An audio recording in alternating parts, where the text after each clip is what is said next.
I am recording. I think we're dialing in sound and audio. I mean, sound and audio. See, I'm on to a good start. Welcome to 7:30 in the morning, everybody. Yeah, usually it's the time I'm sharpest. I'm also usually in bed by 10 p.m. It's when you move to the desert, you quickly start matching up with the sun and getting a very natural kind of schedule. So, but right now I didn't sleep enough last night. So I am already yesterday I was feeling my eloquence lacking, and I was thinking about how the ancient Greeks would invoke the gods to try and bring eloquence upon them, and how appropriate that is. I've always believed more naturally in polytheism than monotheism. I can't imagine why. Nothing to do with polyamory. I just think the idea of many forces in the universe makes more sense. Well, that aligns. That are also. opposing. I could imagine that aligning with a romantic ideal as well. Yeah, but I think that's just not a coincidence. Not a in the sense that they coincide. Yes, but I don't think that one like causes the other. I don't think my propensity. Maybe they have a mutual third cause. factor. Yes, which is I think fundamentally that life is varied, and that the forces, the forces that control us are not necessarily. Yeah, the all is one thing never made that much sense to me. It seems like all is many. The whole Zen, make me one with everything. Even taking LSD, I don't think like, oh, it's all one. I think it's all a lot. A lot. It's all just a multifarious, chaotic universe. I feel multiple with the world. Yes, exactly. I think, make me two with everything. I think that was Woody Allen line. I feel two with everything. Yes. I feel three with everything. Who's your Greek muse of the day? To invoke, right? We need we need eloquence. I was going to say articulance. That's the problem. Who do we invoke? I don't know. My brain is just. You also confirmed to me that when the temperature's too hot, we do have mild fever, right? And then our brain does work less well. Like sitting in the sun all day. You said that we're all like functioning on like fewer cylinders. Well, there were some driving metaphor, like literally driving metaphors about overheating and overheated brain. There's some funny evidence actually that people who are in minimally conscious states, when they get fevers, will actually awake from those minimally conscious states in a way that nobody understands. But yeah, absolutely. If your brain is running hot, anyone with a fever is kind of slurring their words and less articulate. Does the opposite hold? Like if you go, I read somewhere that if it's very cold, like 25 degrees out, and you go outside, that you're actually, that's your brain maximally functional. Oh, I have that's true. No idea. I know I'm not allowed to say that as a faux pop scientist. No, I have no idea. It would be cool. I mean, it would be cool to experiment with that. I also curious about like culturally, like you see. Obviously, places where it's warmer, people have a more relaxed lifestyle. People seem less like invigorated. So that I always wonder about the weather and how people, how a culture like I'll even me in different places, like I'll read more books in a colder environment. I feel more curious and more intellectually stimulated, and that's why in California it's someone said 2 intellectuals in California, like as if it was like a weird announcement. There's definitely kind of ecological and like weather. There's obviously weather difference. There's like a thing in the epidemiology world, right? I studied parasites. That was my PhD. Where there's like an equatorial belt, and there's a ton, because of the genomic diversity and therefore ecological diversity. There's just a ton of like massively increased like parasitic load and all kinds of like things that happen in equatorial regions that don't happen closer to the poles. You get differences in humidity, which leads to differences in droplet spread, which leads to differences in seasonal flu, and seasonal just kind of like infectivity. So there's a classic model in epidemiology that equatorial regions are just more burdened by environmental kind of parasites or bacteria or viruses and things like that. So what appears to be a cultural phenomenon is quite possibly just a consequence of a coincidence, more than a coincidence. of the environment that you find yourself in. And politically too. Like I remember talking to Mark Rathel, and he said that, you know, Mormons are very conservative in Utah, but that's also a conservative region. It kind of, if you look at Mormons, like new Mormons in Africa and South America, they tend to be more relaxed about their moral, the whole approach to the religion is more relaxed. So some of it might be geographically and, not inspired, but at least like reinforced. Yeah, there's definitely kind of geographic determinism in, I think just Arkansas in the Civil War was the small little petri dish here, where there's a northern part which is mountainous and a southern part which is flat. And it was just quite simply that those in the mountains joined the North in the Civil War, and those that were flat, because of the economic interests and maybe the cultural stagnation and the generational transfers of knowledge, like the best way to figure out who was politically aligned in the Civil War was to figure out what kind of terrain they were on. And if you were on flat terrain, you had slaves. And if you were in mountainous areas, it was harder to have slaves. And so just like this silly, simple geographic determinism. And moving to the desert, I definitely can feel, and even when you travel in the middle of America, I'm very influenced by my environment, and I definitely get more sympathy for a more libertarian point of view being out here, let's say. You just feel like, look, it's just me and rugged nature. Why the federal government feels far away, the types of programs that the federal government, that city liberals, obviously are for, because they're witnessing why they're needed, maybe more, like here it's very much like, okay, it's me and nature, leaving the fuck alone. Right. Well, you have to find your own water source out here. You have to dig it. Right. And I remember like traveling for making Monogamish. We were in my GMC motorhome, and I saw this glittery bumper sticker for sale in Montana, and it said, "God, guns, and guts made America great."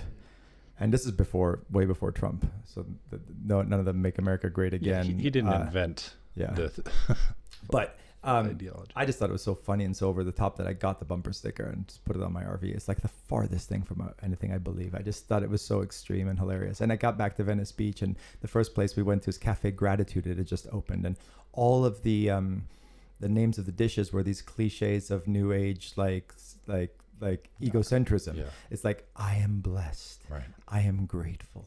And then all the waiters were just like, you'd say, I'll have the grateful. I'm sorry, it's the I am grateful. Yeah, I am the owner. I am Me Too'd before Me Too was a thing. Did you hear about that? No. Yeah, that's all. They're all closed. They're like employee owned now because the owner got Me Too'd. Oh, they did. I didn't know this. But it doesn't surprise me, because it was just such a cliche of like what it's like faux spirituality turned into like consumerism and somebody getting rich off of it, and all self-aggrandizing and nothing to do with actual political, progressivism. And it just made me sick to my stomach when I went in there, and I suddenly went out and wished I was back in Montana, and feeling like the people I'd met in the red states were just so much more real. And so just being in a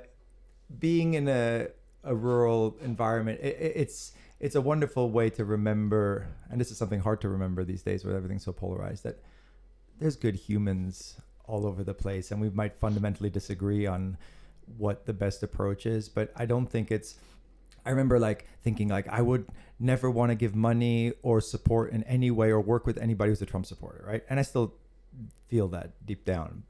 But I was going to Bombay Beach, and my truck was towing like all these plants with this big trailer, and my transmission blew out. And right as I literally had this thought like a few minutes before, and then one of the local guys in Bombay Beach showed up in his truck in the middle of the night, chained my truck, so that he could pull it, and like literally like for no benefit for himself. And then I'm being pulled and rescued, and I'm seeing this like Trump Pence bumper sticker on this, and I was like, oh, see, and he was just genuinely a good, nice person, and I just think we have to remember that like get out of our bubbles a little bit. Yeah. I remember I argued with him about it. I think I talked him out of some things, but that's just me thinking, hoping. I remember right after Brexit and before Trump, so there was a few months, right? And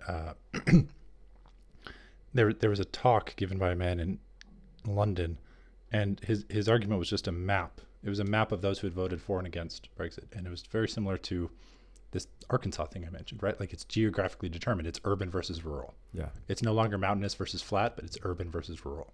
Those are, aligned somewhat, but it's the modern version of mountainous versus flat. And he said, he took his map of Great Britain, and he said, I calculated how many overnights I have spent in any district that voted for Brexit. And he said, I am, X, I think he was in his 40s. Cumulatively, I've spent 4 nights of my entire life in the regions, in any single region around the entire country that voted for it. And he's like, this is a problem. Like, I don't know this country that is right next to me. And so I think, to your point, like, getting out and meeting the people, there's countries within countries around here, right? Absolutely. And most people don't spend, you could probably ask, like, many of your listeners might be urban. Many of our, or your Instagram followers might be urban. Right. Many of our listeners might be urban. How do you get podcasts? You get it through, it's an urban pipeline.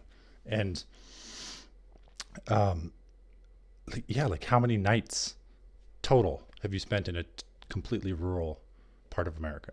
Well, I've been lucky that I have a lot. Yeah, you might have a lot. That was a rhetorical question. Yeah. To the listener. The listener. Yeah. No, I notice. I try to notice when I see like comments on articles, that are always so cliche, polarized, and you have. If you take the content of what they're saying and just take the structure of the argument and the tone, it's the same if it's on the right or the left. Like, I can't believe the hypocrisy of how can you believe this and also believe this, and then these people are total idiots and they're liars and all this kind of stuff. Or it can be more sophisticated and not ad hominem like that. But still, I find that like people just are attracted to a certain or not attracted to, but just feel a part of a certain group, and then all the beliefs kind of fall into that, and then they vilify the other, and then we get a big mess. If you study, I got very interested in the Spanish Civil War for a while because of my interest in flamenco and Spain in general, and you could see, before the Spanish Civil War started, there was this very even split between extreme right and extreme left, and every like few months, like the power would shift in the parliament, from one to the other, and suddenly that policy was being enacted that would just completely ignore the needs of the other 49.9%. Mm-hmm. And then it just got worse and worse until suddenly people were, killing their own siblings, and at worst, and at best not speaking to people in their own family. And like I fear that we have that risk in this country right now with this with how extremely different and separated we are,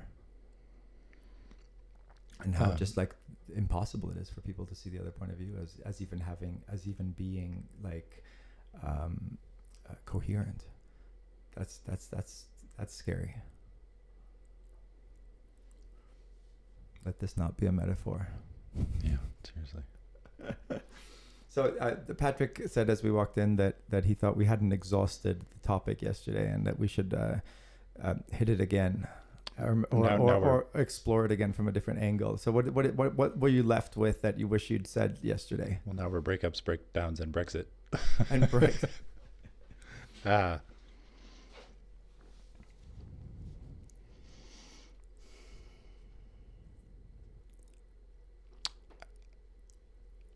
I don't know. I just think we can. There's just more to talk about there. There's more to talk about in the kind of breakups and breakdowns and our like, we told details about stories of how cars went wrong, but not details about stories of how relationships went wrong. And right. I think there's just more there. I don't know. I live my life right now in a kind of conflicted state of I don't ever want to go through a breakup again. Like, I just don't want to. But I know on the other side of that is like the richest love in the universe, right? You take that risk, you take that unknown dive, and you know that on the other side of the good is this, well, it can't be a double-edged sword, but sword, because they all are. And All swords are double-edged. yeah. That's the. And it, I don't know. I don't know. I don't know how to align the desire to never want to experience a breakup again, because I find it to be similar to like a drug withdrawal. I find it to be like physiologically devastating in a way that withdrawal can be, and that's troubling. And it's like, well, are you allowed to, if it were a drug, if you literally just talked about it, did a find and replace, every time you talk about a person's name, you replace it with a drug, and you hear people talk about their relationships, they sound insane and they sound like addicts. Yeah, if you listen to When a Man Loves a Woman, he'd like give everything he has. He'd betray his best friend. There's all the. I don't have the lyrics by heart, but if you look up the lyrics of When a Man Loves a Woman and you think about heroin, Right. It's exactly the same. And Yeah. but yet if someone talks about it with love, it's considered romantic, and but yet we are saying that too. We are saying it's worth it, right? It's worth the. Gosh, this is making me think maybe there is some deep commitment that a drug addict has that is orients their life in a way that that provides more intensity in a justifiable way. In some, not justifiable. Yeah. Well, you're introducing a frame that then kind of can control you. If we're gonna run with this metaphor of saying that, like, love is a drug, it's an addiction. No, I think specifically that the breakup is withdrawal. Yeah, but if you run with that, that means that the love itself is some sort of like, I mean, obviously physiologically, we know that what chemicals like the oxytocin and stuff are released when we cuddle, when we love somebody. So there must be some degree that it's a chemical like desire and dependence, right? Yeah, my only problem with that category distinction is that everything that exists and happens in a brain is also a chemical desire. Right, and so you're addicted to air and water. Yeah, right? You're addicted to everything, and every thought is kind of just a chemical imbalance by that definition, which is just skewing like neurotransmitter from one side to another. So the fact that, the fact that there's a person and that person is entangled in your neural kind of activity is no different than just perceiving or it being a drug or any kind of thing. Like your relationship with your pet is also a drug. Your relationship with a bird you see as it flies through the sky and creates a nice arc, also a drug.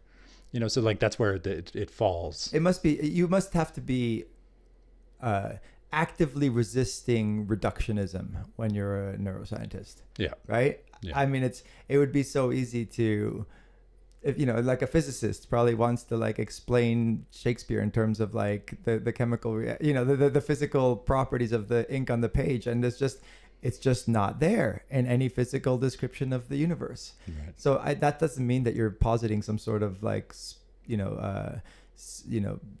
transcendental thing, but there is maybe strong emergence, or even that seems reductive in a way to just call it that. But so yeah, I see what you mean. You don't want to reduce rich, meaningful experiences to their chemical constituents. Right. But I do think everyone should do a month of rehab after like physical social break. Go away in the same way that you have alcohol rehab or drug rehab. You go away to a center, and you have to interact with the people there, and you're not allowed to talk to the outside world. And there's training involved. This assumes that rehab actually works, but yeah, sure, that's fair. Maybe the treatment that works best is what should be applied. Whether that's I think maybe sometimes that's just reconnecting with nature. Maybe it is some sort of community, like AA meetings and stuff are one of the most perfect examples of anarchism at work, because it's just principles and there's no leader of AA or NA, Narcotics Anonymous. Like, it's just some guiding principles and people self-organize. Mm-hmm. And it works all over the world, and I think it's quite amazing. And it's actually what saved most of the members of my family. I come from a family of addicts. Everybody, my mother, father, siblings, aunts, uncles, grandmother was an alcoholic. Somehow I escaped unscathed, knock on wood. But there's still time. I interviewed my mother about heroin addiction many years ago, made one of my first films about it. And she's like, yeah, what happened to you, Tao? You're somehow you escaped this. And I said, oh, don't worry, there's time. Darkly joking. But I was saved just by my fear of loss of control. Like I never even tried any hard drugs until I was in my 30s, because I was just, the idea of losing control was so abhorrent to me. So I'm lucky to be afraid. Whereas like I have family members that just are so thrill seeking and so like unafraid of even the worst thing, which is like, I think of like hospitalization or death. If those things don't really scare you and you really want new novelty all the time, then why not, you know? Yeah. But as far as like love, so let's forget about the idea of the love being like the addiction, but the loss of love being like a withdrawal.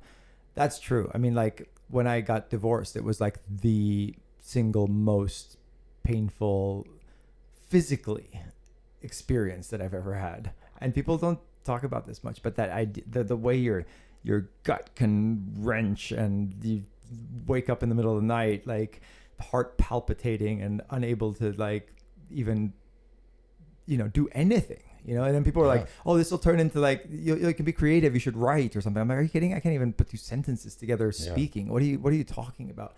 But once you've been through it, and then this is what's so hard, because like you would never wish pain on anybody, let alone yourself, and yet there's no greater there's nothing that makes you feel more alive or creative or reborn than dying on some level. And we need to do that like constantly in some way. If you walk through like a operating room or go to a hospital right now, and you'll go outside the OR, you'll see people strapped to a gurney in the middle of like delirium tremens, right? Alcohol withdrawal. You'll see people yellow with jaundice from or like lung cancer, getting their lungs removed in the OR because they've smoked their entire lives, right? And these people are just like curled up as a consequence of years of their actions kind of like slowly accumulating in their body. But then if you took a snapshot of America right now, just bam, like freeze frame, every single indoor, outdoor space, you would find people curled up in a ball crying right now, right? I don't know how many, but a lot, because they just broke up with someone. And it's indistinguishable from being strapped to the gurney and delirium tremens. Their like physiological withdrawal is real and severe, and they're in the fetal position and they're crying and they can't help it. And they're in like physical pain. And it's this funny thing, we've as a society, I mean, we have to have love, right? Like we're obviously here because of it. It's how we got out of like the Ice Age, I imagine. You had to really, really, truly love your like half Neanderthal, Cro-Magnon lover back then. Like, you know, you needed probably the addiction to get over all the facial hair everywhere. And but like the amount of pain it causes is not negligible. The amount of art it creates is not negligible. And it's just this funny, like we have so many trade-offs in society where we allow a certain amount of utilitarian just suffering. And maybe we need it. I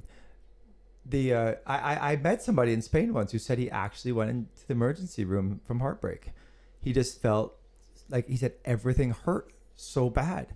And we kind of laughed, right? Like, same as like when somebody gets too stoned and like they think that like it's the end of the world. And in retrospect, you laugh at them and even laugh at yourself. But when it's happening, it is the worst thing that you can imagine. Yeah. I remember, you know, I'm one of these people who marijuana like it's just the worst experience there is. I like every once in a while I'll think like, oh, I'll try this and see if I can enjoy it, and then I immediately regret it, and then I go through hours and hours of absolute absolutely devastating hell on earth. Like I think, and I could be talking to you right now. This could be happening to me right now. I could be coherent, but my inner experience of what it's like to be me is only just informed by this all-consuming terror, anxiety, paranoia, just desire not to be alive. And I remember thinking, like, what would be the last time this happened to me was a few years ago. I was just at some party, and I was like, what would be worse than this? Maybe waking up in the hospital, like having had a horrible car accident, like, but not. I couldn't think of anything else. And I remember thinking, like, is there? How long could I handle this before I literally like killed myself? And I said, if I woke up tomorrow and I still felt like this, I would be close. And if it was the next day, I'd jump out the window. Like, and then I kept thinking, like, okay, are other people maybe having the same experience I'm having and enjoying it? So I try and get myself into that frame of mind. Like, okay, this is actually something good. This is something that people desire. And then my conclusion was like, no, it's impossible. It's impossible for somebody to be enjoying this feeling. So I told a story earlier on this podcast about how when I first encountered a kind of scotch that I disliked, I immediately bought the bottle because I wanted to understand, in order to appreciate the scotch that I liked down the line, I needed to understand the kind of like nuance and richness of what I didn't like. I needed to be able to define it. I have my entire life been confused by why people like marijuana, because it puts me into an extremely dark place very quickly. Paranoia, like I miss attribute like sounds and sights and things, and my thoughts get dark and cyclical. And so I decided to be like, what I might do here is do the equivalent of buy the bottle. So I tried a little bit kind of alone and on my own time, using it to help sleep. And what I still got the bad thoughts. They still came with regularity immediately after. But what was so nice about it is that I was able to link it causally to a thing. Rather than believe that it was intrinsic to me or those thoughts were mine, I was able to kind of like ride them and be like, oh, these are not real. These are artificially induced. And it was only through that kind of experimental paradigm where I was able to figure out and give like causal efficacy to those thoughts being like, oh, they were created by me doing that thing a couple hours ago. That's where all of this is coming from. Yeah. It really actually helped me generalize to when I feel like I have a negative thought throughout the course of the day that I cannot place a causal like pin in where that came from. I can still say to myself, oh, well, I'll just kind of write it out. It like taught me the skill to write it out. Yeah. So I had a similar experience with panic attacks. I used to, but starting when I was about 17, I would get these paralyzing panic attacks. I would just suddenly feel just afraid of everything. I'd sweat. I'd feel cold. I would feel terrified. And I was sure that I had some disease that nobody, that was going to be soon diagnosed. And this was just like the onset of it. And then I would talk to my dad and older brother and like, oh yeah, that used to happen to me when I was young and everything. And it's just like you suddenly recognizing your mortality, and it's a normal like part of like becoming an adult, at least for people that I talk to in this state. But I was afraid to like go to class because I would, my first year at Berkeley, I remember thinking like there'll be nowhere that I can go lay down if I need to lay down, and because I would feel dizzy, like I might have to pass out. And then the worst part of it was that I was thinking that every time this happened, it never lasted more than 5-10 minutes, but it was like, I thought I was seeing life for what it actually is, and the darkness and the loneliness of the universe, and just the inherent just suffering of everything. And then all the other time I was just deluding myself. So I was just tricking myself. And so I would walk around with this like background anxiety of what if I get a panic attack, and what if that's actually what life actually is. And right now I'm just tricking myself. And it was just a terrible like cycle. And then this lasted a couple of years, and it would just, happen. Sometimes a couple months could go between it happening, and sometimes it would happen every other few days. And very rarely could I link it to a specific thing. That's the hard thing, right? Well, I never could figure out what it was. Once I saw Train Spotting, and like when the baby dies, I remember just like coming out of the theater and having a panic attack, and then I could see like, okay, that was because I just saw this really traumatic thing. But in general, it was completely untied to anything external, right? It was just would suddenly hit me. And then I remember I was like 24, I was in Spain, I woke up in the middle of the night having one of the worst panic attacks ever. I was drenched in sweat. The blanket, the sheets were all wet. I went into the bathroom. I laid on the floor, and I thought, I'm just having a panic attack. It's going to be over in 5 minutes. Yeah. And I just laid there and just waited. And sure enough, the sweat passed. I felt less dizzy, and then it never happened again. Mm-hmm. And it was just the recognition of it as that, and the realization that this too shall pass. I've only had one, I think, full-blown one, and it was I was in withdrawal at the time. I was in a relationship withdrawal. And I had to go all around the world. So basically I got invited to write a kind of profile piece about one of the most prominent neuroscientists in the world, who said, he was going to debate with the Dalai Lama about the nature of consciousness in a monastery in India. And he's like, do you want to come along? And I said, absolutely. And in part because I had just left a relationship in my last academic job, and the relationship was one of those ones who's like, the shortness belies the like pain of the resection of the thing. Like it was only a year, but I thought this might be the forever. So like it was the pain of the resection of the relationship was relative to the imagined future, not just the experienced present. And so, all right, I go halfway around the world. It's the Dalai Lama. There's thousands of monks so gathered in this large building, all of whom are just pristine. They have like perfect posture. They're just sitting there, like in control of their emotions. They don't let anything hurt them for 24 hours before they reflect on it. So I'm surrounded not just by like normal people having normal things, but people entirely in control, or with the airs of being entirely in control of their emotional states. So not only do I feel bad, I feel relatively like even more of a clown gesture because of my inability to control my emotions. And here I am in this gorgeous monastery surrounded by these monks, thousands of whom have kind of piled in and filled all of the cracks and crevices of this huge like gymnasium arena sized monastery, all waiting for the Dalai Lama, right? All waiting to have this debate about what is the nature of consciousness, which is my favorite thing to think about. And I'm sitting in a chair that's assigned for me, and I can't stay still. And my body hurts, and it feels like something is like stabbing me through the chest, and I just get restless, and I can't stop thinking about the person that I just broke up with, the person who, the heroine, the H, right? Her name starts with H, actually. And so I had been referring to her in text as H. And I came all the way across the world, spent thousands of dollars just to interview this one person and be there for this one moment, which is an hour-long debate, right? And I sit down, and as soon as I do, I get such a panic welling up inside me. And I'm like, is it the malaria drugs? Is it like, what is going on? Is it the half Malarone that I'm on? Like, what is happening? And I leave. I actually have such a panic attack that I leave the one thing I'm there to do. And I get up, and nobody's getting up. This is their leader. This is their deity. This is the Dalai Lama has entered. And the monks are revered and silent and all sitting cross-legged like lily pads. And I get up because I'm so unpleasant. My body cannot sit still, and I cannot stay where I am. And I have to we had taken off our shoes to enter the monastery. And so I just have to silently pretend. I kind of like held my stomach, pretending maybe I had like GI distress or something, like, so if anybody was interpreting my rude behavior, they would blame just something like a simpler kind of physiology, even though the brain itself is of course just a physiological kind of GI problem. And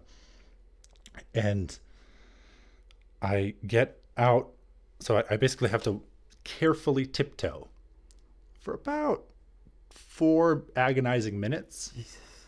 Between the legs of all of these monks who are packed in, sitting cross-legged, from my chair in the center at the stage all the way to the back door in the back of the room, just like with the eyes of 1,000 monks like staring me down. I remember thinking, I believe it's a Roald Dahl short story about a soccer match where they give out a novelty mirrors in somewhere in South America. They give out novelty mirrors to everyone, and the referee makes a bad call, and the fans all take their mirrors, and the power of the sun, they reflect all of their mirrors simultaneously at the referee, and he just explodes.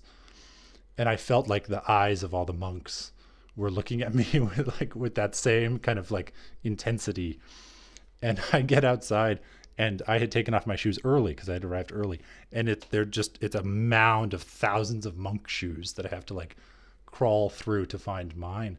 And I just like went back to my bed, like wrapped myself in a mosquito net, and just like cried until I went to sleep. And it was like the worst.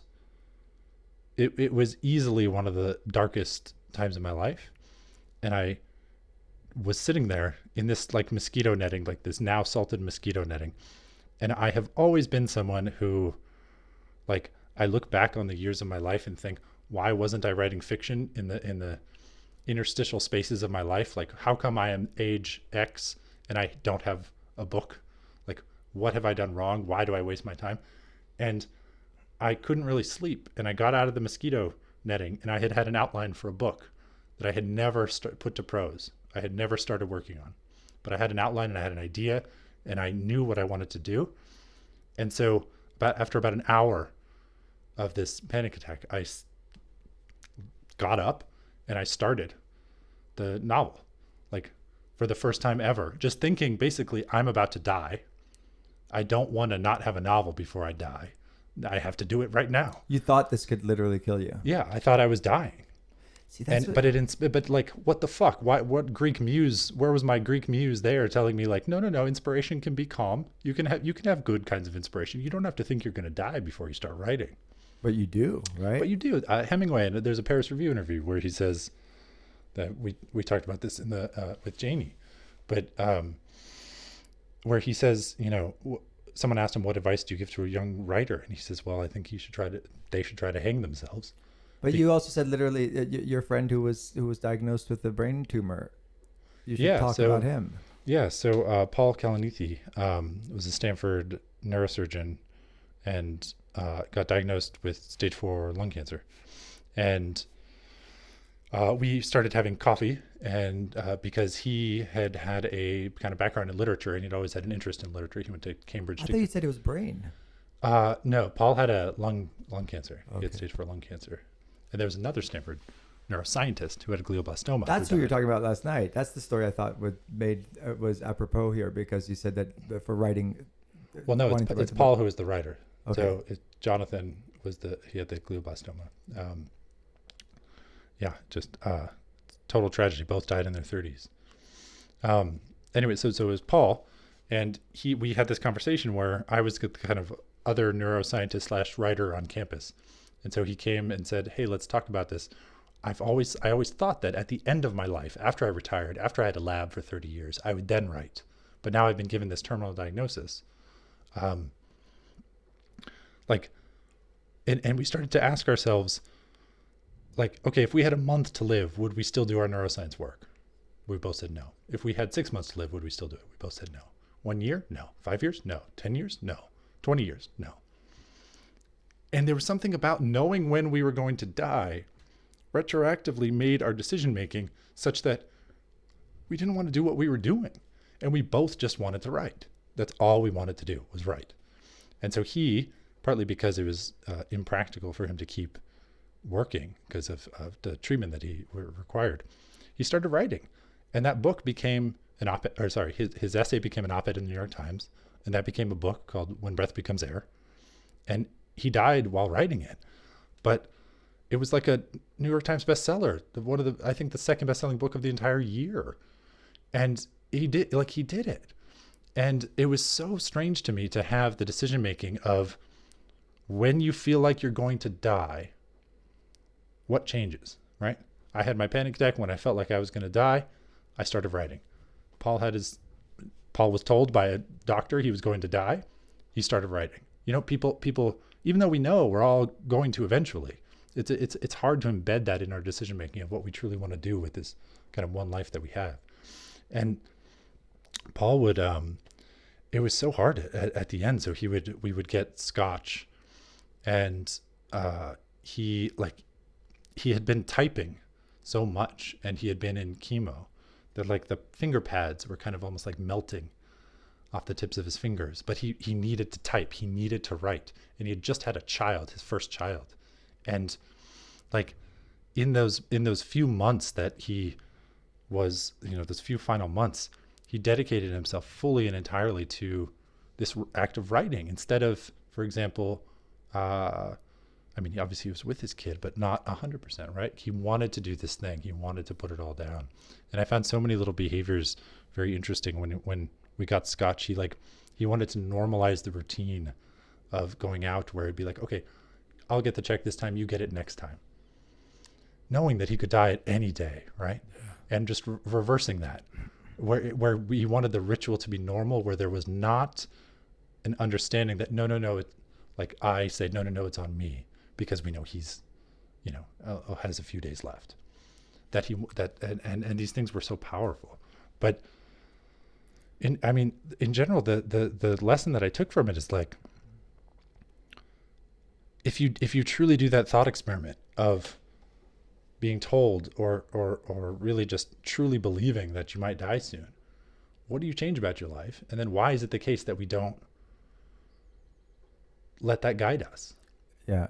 And that's the death of yourself. And then there's this pain that we're talking about of losing somebody. And it's you doubt yourself when this is happening. And luckily I spoke to a therapist who helped me like accept that this was actually okay to be in a state of mourning. Because I remember thinking like, why am I feeling, in these breakups that are so hard? You think, I'm exaggerating. Why am I suffering as much as I am? Maybe it's self-indulgent in some way, right? Maybe, but if I faced it and just looked at the phenomenological kind of sense of what I was going through, it was similar to like when I was losing somebody who died, right? Mm-hmm. And that like the same sort of like devastating kind of sense of loss, right? And again, so you think like, okay, well, there's something wrong with me. I'm just indulging in some like, maybe it's, you try and explain it away. Maybe it's like insecurity. Maybe it's, fear. Maybe it's, but then I remember going to this therapist who said, no, something is dying. You are in mourning. When a relationship ends, it's a death. Yeah. And you have to be okay with doing that mourning, because just as when somebody dies, there's no fast forwarding it, right? Yeah. You have to just grieve. And that's what this therapist told me that was so helpful. It's only so helpful because there's only so much somebody can do. You have to just go through it. You have to go through like the sense of saying goodbye to something, that it was completely life defining, right? So a relationship can be your entire identity. It can be for better or worse. And there are ways to do that in a healthy way. That doesn't mean you're like a codependent or that you're like have put too many eggs in this basket. Like if you're fully in something, you both explicitly and implicitly feel like this is who you are. And it's who this other person is, and the unit that's created by this is a new being. Yeah. And when that being dies, it hurts. It hurts a lot, right? Yeah.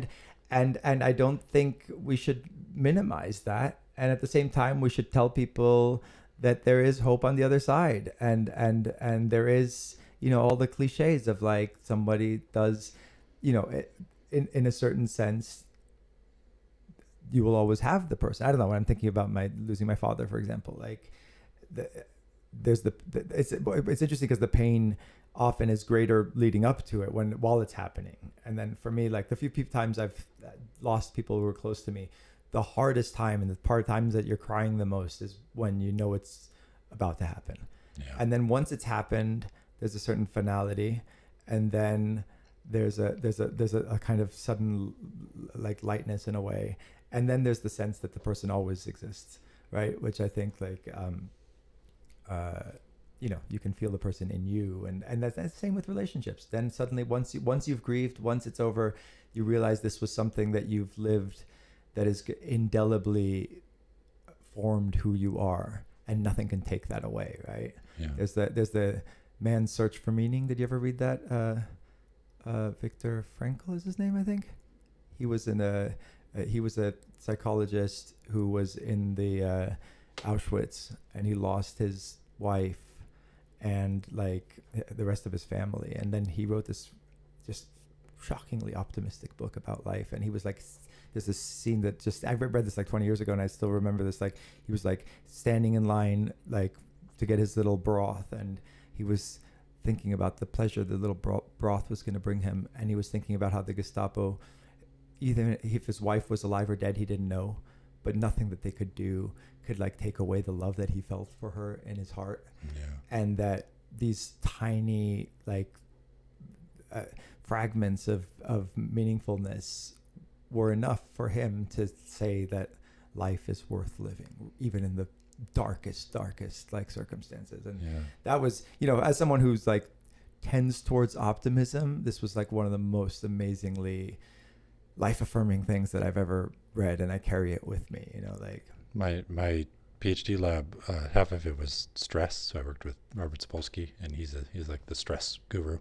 And I remember seeing, I think at a conference, a list of the worst stresses that a human can encounter, the worst chronic stresses. And number one was caring for a disabled child. So anyone out there, like, give more empathy than you can imagine to someone you see in that situation. And I don't remember exactly the order of things, but the thing I very clearly remember is that divorcing a spouse was higher on the list of chronic stress than losing a spouse. Really? And that has stuck with me, right? And I get it on some level. It's crazy. I get it on some level, right? Because they're still there and they're still out there and they're not, and it. Well, that's where you start to doubt. Like, is it just ego? Yeah, that's it. Like, imagine a heroin addict, the difference between them stopping versus all the heroin supply in the world drying up and it no longer being available. Right. There's a different kind of like motor planning action, like your cognitive kind of like focus if the drug is still out there. But yeah, that struck me as just like the devastation of what love can rot. Yeah. But I mean, it's still the best feeling in the world, right? Exactly. I can. And we do. It is interesting how there are these subjectively terrible experiences that are also just can be funny. Like there's the famous phone call of the cop who's like ingested all this marijuana. Have you heard this? Mm. And he calls 911 and he says, my wife and I like ate these brownies and now we're dead. I think we've died. Yeah. And then he's saying things like time is moving so slowly, and he's an officer, and so that makes it doubly funny. But he's obviously going through absolute hell, right? Yeah. And so there is something about these purely subjective experiences that you can kind of see. This is what I'm wondering about. Like, what allows us to be a little, not this dismissive, but able to kind of look back and say like, oh my God, I was so hung up on this relationship and I'm just glad to be back to normal. It's the ravages of memory. I mean, it's just quite literally, we remember some subset of our days, and the more days that pass, you multiply the subset by the next subset, and suddenly you end up with like faint glimmers of a memory of a feeling of a thing that you can't recall. But there's certain things that we're rightly not allowed to laugh at. So when somebody has a genuinely just devastating experience of like, losing somebody much too soon, for example, who dies, you would never in a million years think to laugh at that. And yet we use humor for, the guy who wanted to check himself into the hospital for his heartbreak. Right. That's funny. right? Well, No, well- even though he was obviously going through hell, right? The classic formula for humor told to me by Bob Mankoff, ex-cartoon editor at the New Yorker, is it's just tragedy plus time, right? Right. Although no, I mean, like, we don't, you don't laugh at the Holocaust. Like, you don't laugh at, but you don't even laugh at, Not that all tragedies can become humorous, but that all humor starts with a tragedy plus time. I see. So what is it? What is the subset though? What is it that allows us? Because obviously humor is a coping mechanism, right? Like we use it to deflect, and yet some things obviously should never be deflected. I guess some things we just do want to carry around that pain, Yeah. and not have it be healed. Like if you have something that's truly tragic and truly horrible, you don't laugh at it because you don't want to heal from it, I think. I tried my H breakup. I used to go to divorce court. So I was in San Francisco and 400 McAllister, I believe. There's just federal court and it's just open. And I would go and sit in the back of divorce court and just watch other people get divorced to try to actually continue my suffering in some sense, because I wanted to, like, I almost didn't want it to go away, because what I didn't want to have happen is the feeling of loss, but have it be too far from the causal reason. Like if, I knew that with every passing day, it would just get easier and easier. And I hated and wanted to reject that simplicity. Right. And so I did like some masochistic things where I went to divorce court for fun. Yeah. I wanted to, like, this thing happens when you're in the throes of a breakup, where people will give you advice from either being at various different time points, like, oh, well, I was once before a breakup, I was once in the middle of a breakup, and then I was once, in the recovery phase. And so they give you all these stories from different time points and different experiences, but very, very rarely, except for the person who you were just with, is anyone going through exactly what you're going through at that exact moment. And so that's why I went to divorce court, to get like communal empathy, to be like, everyone here is going through a similar thing that I'm going through, right? Like, this is a room full of people that are going through breakups, and it's nasty and it's horrible and it feels like the end of the world. And nowhere, and it's just public. You can just go. It's the greatest soap opera ever. It was oh my God, it was so sad though. They've started kind of like making like high throughput divorces, where in the hallway outside the courtroom was just a television screen that showed the docket listings of like which cases were next, and it was all like Ramirez v. Ramirez, House v. It was all just the same surname versus the surname, and it was just like one after the other of just these doubles because they had the same name, and they had this like kids room in the. So I think family court is different if you have kids or not. Like, it's actually not public if the kids are involved. And so they had this room though that was adjacent to the courtroom where the kids could go and just read books. And one of the books, I obviously went in there because I have this like need for details to set scenes and tell stories. And one of the books was just called Growing Up Fast. And I'm like, really? You're putting, like, this kid is already growing up fast enough. You're teaching them the fictional version of this. But it was devastating, but it was also like, it was my version of seeking a kind of shared communal rehab-like experience. Because what is rehab?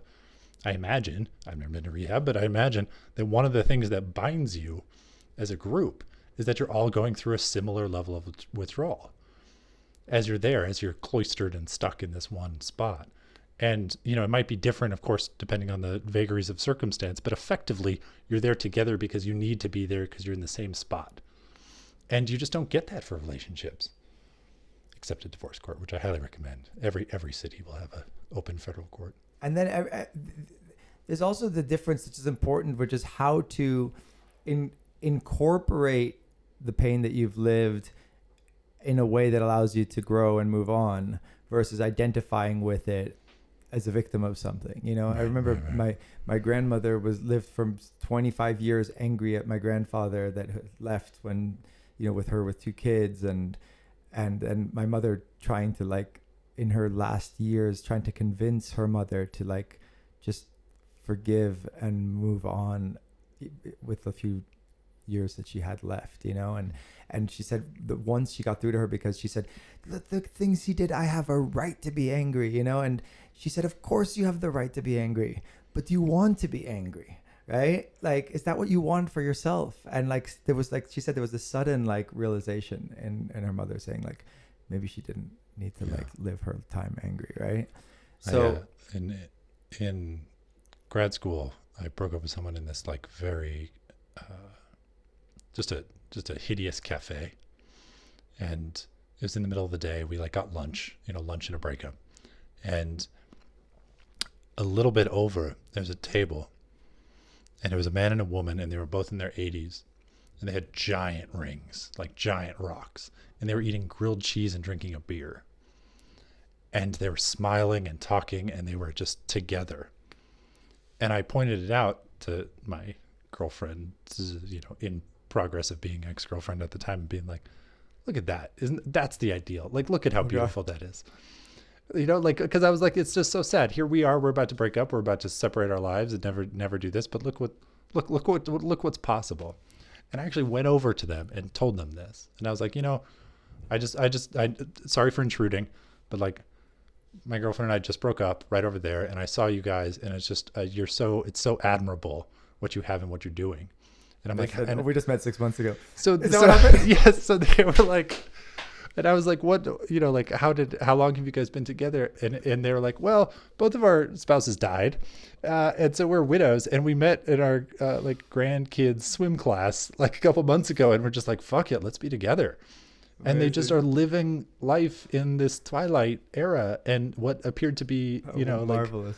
This it just looked so long term, but it was so refreshing to also know, like, how when you break up, you just feel like it's the end, and you might never do it again. There's no beginning. Yes. Yeah, it's like over, and it'll never happen again, and you'll never feel this thing. But they met when they were 80 and 76 respectively. Yeah. That's when they met, and they're sitting, enjoying each other's company, in love, eating grilled cheese and drinking a beer, and it's just so.